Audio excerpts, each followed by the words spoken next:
Hi everyone, and welcome to my sewing room. Today you are getting a little bit different view of my sewing room because I'm sitting at my sewing machine. And if you have been watching my videos, you know that we are working on a quilted jacket. And we're going to continue to work on that and add a few decorative stitches to it. My name is Rosemary, and this is Enchanting Rosemary Sewing and Embroidery.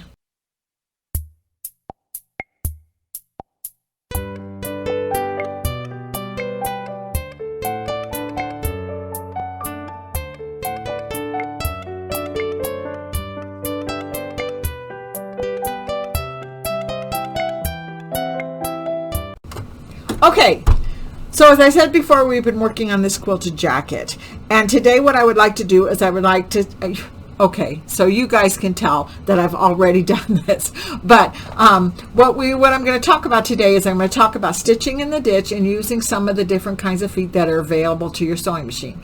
These feet usually don't come with the sewing machine. I'm talking about the braiding foot, the purling foot, the piping foot, some of the decorative stitch feet, all those different things that you may have seen in the sewing store and thought, well, I'm never going to use that. But they do have a lot of really nice application that you can use, and I think you will enjoy seeing what you need to do with it. I'm also going to show you a little bit about what's called bobbin work, where you wind some thicker thread or thicker braid around your bobbin and then turn your whole project upside down and sew on it. So that's also a fun technique. So let's go to the sewing machine and I'm going to show you some of those techniques.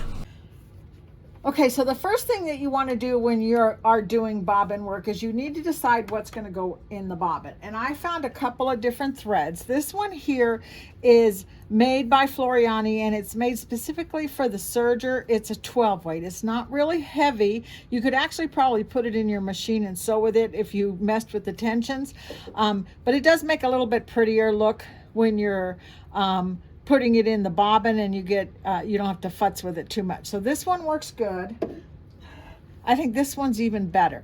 And this is by Madeira, and it is also a serger thread used for the loopers. And I don't know if you could tell by looking at it, but it is very thick thread. There's no way you could sew with this. Even in the loopers and the serger, sometimes it can be a pain in the neck to get it through, especially those air threaders, but it's great for bobbin work. So you need to wind your bobbin with this, and that's a little bit hard. Sometimes you got to do it by hand or not put it in the bobbin tension on the bobbin winder and just hold it in your fingers and let it wind. Here's what my bobbin looks like. I literally held it with my fingers as it filled so that it would fill it up. It's a little uneven, but it's going to do what I want it to do. Okay, so the other thing is that sometimes you got to mess with your bobbin tension. And most of these embroidery machines nowadays have two bobbin cases. They have the one for regular sewing, and they have the extra one that they give you. If it's an embroidery machine, it'll have a purple dot down here. Some of the brother machines give you a gray bobbin case. The gray bobbin case is specifically for bobbin work, so you can mess with the tension on the screw. This is a green painted screw, and a lot of people don't know that the difference between the one with the dot and the one with the green screw, the only difference is the green screw is painted over, and they tell you don't mess with that. Leave it alone. And the one with the purple dot you can mess with and change it and do whatever you want with it. I just happen to have an extra one with the green screw, and I am going to break the rules, and I'm going to change the tension on this one, but I will remember that that's what this one is for, specifically for bobbin work. I also have this really cool tool set that I got. It's actually from Singer. Singer makes some great tools, and I like this one a whole lot. It reminds me of my husband's tools. I have a handle that I can switch out, and I have different screwdrivers and different tools, even a seam ripper that fits in it. I'm going to put this little tiny screwdriver in here, and then I'm going to go over to this, and I'm going to change the tension. Remember, lefty loosey, righty tighty, so I'm going to go to the right just a little bit, and I'm going to adjust it. So I'm actually not going to do it on this one because this is my good one. The other one's already in there. But I would have turned it probably a full 1/4 inch to loosen it up so that it works good. So then when I go and put this bobbin in there, I can pull it through the tensions. So you can do this without any tension at all, and it definitely looks different. So I'll do both so you can see kind of what I'm talking about. I've got the blue kind of yarn thread in the bobbin, and I've got regular blue embroidery thread on the top. I have chosen on my machine a honeycomb stitch. We're going to see if this is going to work. I'm doing this on a scrap piece of fabric with some batting just to see what my results are going to be. Sometimes you get that where it's just like, I'm not going to work for you. So, okay, now it's going good.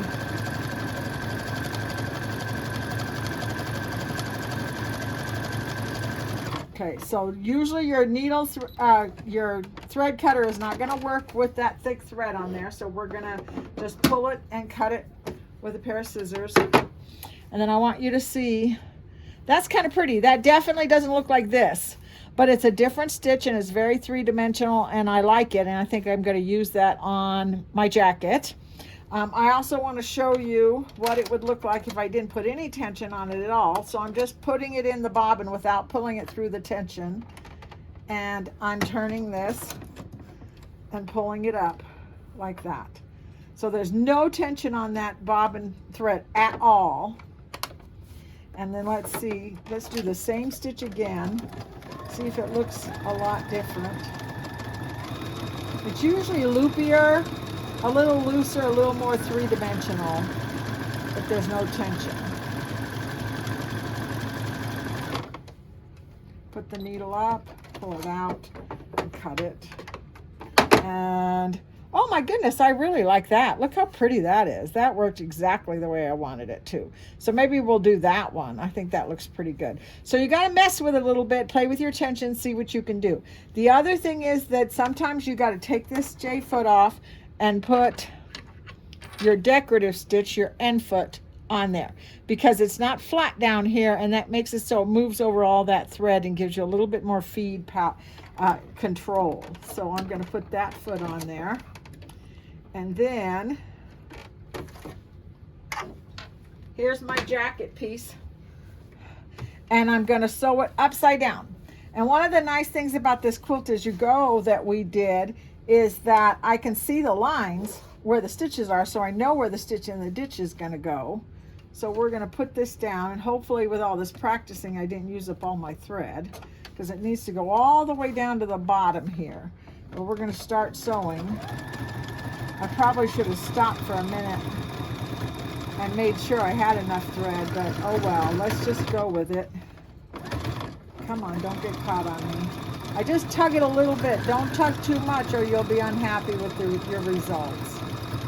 But sometimes it needs a little help getting through those tensions.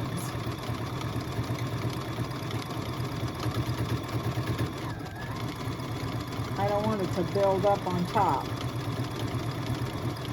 Okay, I'm going to keep sewing this and I'll be right back.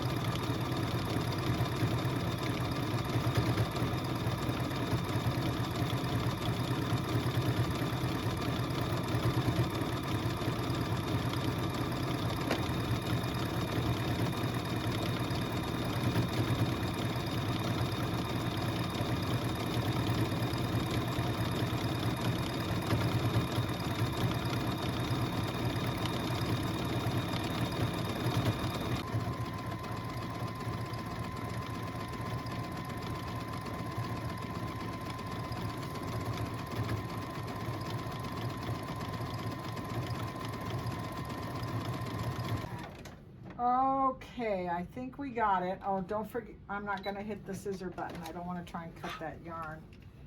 Cut it right here. Let's see.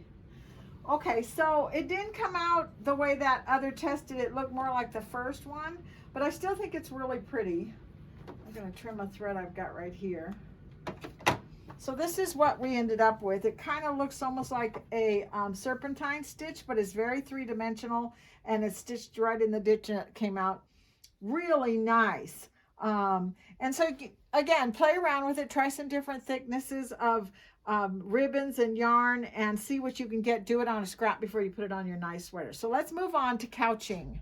Okay, so we have a couple different options for doing couching. And what the word couching means is literally taking a braid or a yarn and sewing it right on your garment like this and zigzagging over the top or something like that to create texture. And you can do it with yarn, you can do it with braid, you can do it with cording. There's a lot of different ways to do it. And if you go back into some of my videos, I did a video with free motion couching in the hoop of the embroidery machine. That was really fun and easy to do. This one takes a little bit more patience and it goes slowly, and you have to guide your trim very carefully. So there's a couple of different ones I use. Some sewing machine brands have a foot called a couching foot, which works really, really well. This is what Brother has. It's called a braiding foot, and it has a big channel. I don't know if you can see this, but it has a big channel right in the back of the foot so that it can ride over the top of some of the different braids. And then the braid will fit right down into, let me see if I can do this, right down into this hole. And then you can adjust it by unscrewing this and sliding it back and forth and making it fit. So the braiding foot works pretty good, especially for flat braids. This one that I have on the machine right now is called a purling foot, and it is literally made for strings of pearls that you can put up underneath here, and it does a really nice job. But I like to use it for piping because it fits over the piping really well. It also fits over the yarn really well. So that's the one I think we're going to use today, and I'm going to put that on here. And I want to choose a, well, first thing I'm going to do before I do this piping is I'm going to do this. This is a fuzzy velour yarn. And with yarn, you have it in a ball. So what do you do with it? I usually just toss it to the side of my machine and pull off enough of it that I know I'm not pulling on it. But there are some people put them in a jar or something like that. But we are going to lay this yarn right in the ditch of this seam that I have right here, and I'm going to zigzag over it. But I don't want to just do a regular old zigzag. I want to do something that has a little bit more fun to it. So I think I'm going to go into my menu and I'm going to choose, let me see.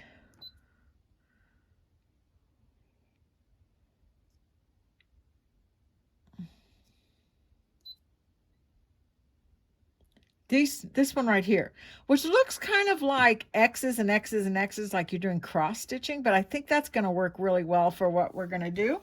Now we're going to move this down here and we're going to put our yarn, and then basically the only job you have once you start sewing is keeping that stitch straight and keeping that yarn in the ditch.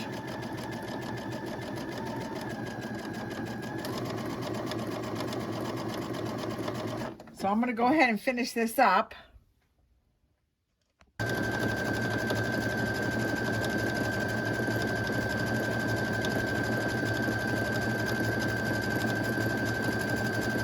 Okay, I'm going to hit the scissor cutter and pull it out and then grab my scissors and cut this right here. And let's see what we ended up with. And I think that's really pretty. So I'm going to kind of show this to you so hopefully you can see where the yarn and I put a darker blue across the top and it made the little X's all the way across it, but it adds a little fuzz, but it's not too crazy. So that looks pretty good. I like that quite a bit. So I think what we're going to do next is I'm going to do this cording, but I'm going to match the color exactly and just do a regular zigzag over the top of that. Okay, so I have switched to that thicker thread I showed you at the beginning of the video, the 12 weight serger thread. I've actually put it through the needle of my machine, so we're going to cross our fingers and hope that this works. I have just regular thread in the bobbin, and I have lowered the tension down to, I'm going to do 3.0, so it's not quite so tight. I put a top stitch needle in the machine that has a bigger eye so it feeds a little bit better. and we're going to just stitch in the ditch using a feather stitch. So it's just a regular decorative stitch, and this shouldn't be as pronounced as some of the other ones, but just a little bit of thicker thread should make it kind of be a little bit more visual.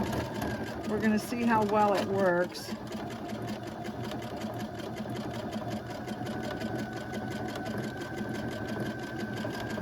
If you do this stitch with on just a regular piece of fabric, you definitely need stabilizer. But since I've got batting and backing and all that stuff, I'm just doing it straight on there, stitching in the ditch with my end foot.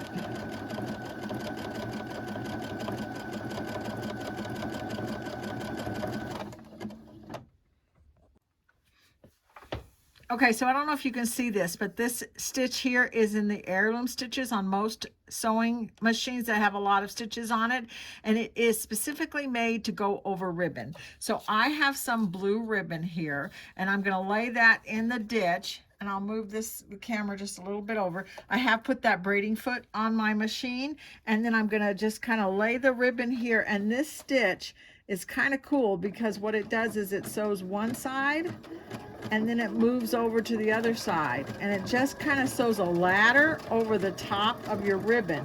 And if you put it through a braiding foot like I'm doing, the foot will kind of hold everything in place. You just have to make sure that you stay in the ditch, and it'll sew over. And I did leave that thicker 12 weight thread in there just to see what would happen, and I think I'm getting a really nice result with this. So I'll show that to you in just a minute as soon as it's finished. Okay, so I'm sure you noticed that my clothes changed throughout that video, because to be absolutely honest with you, this has taken me a couple of days.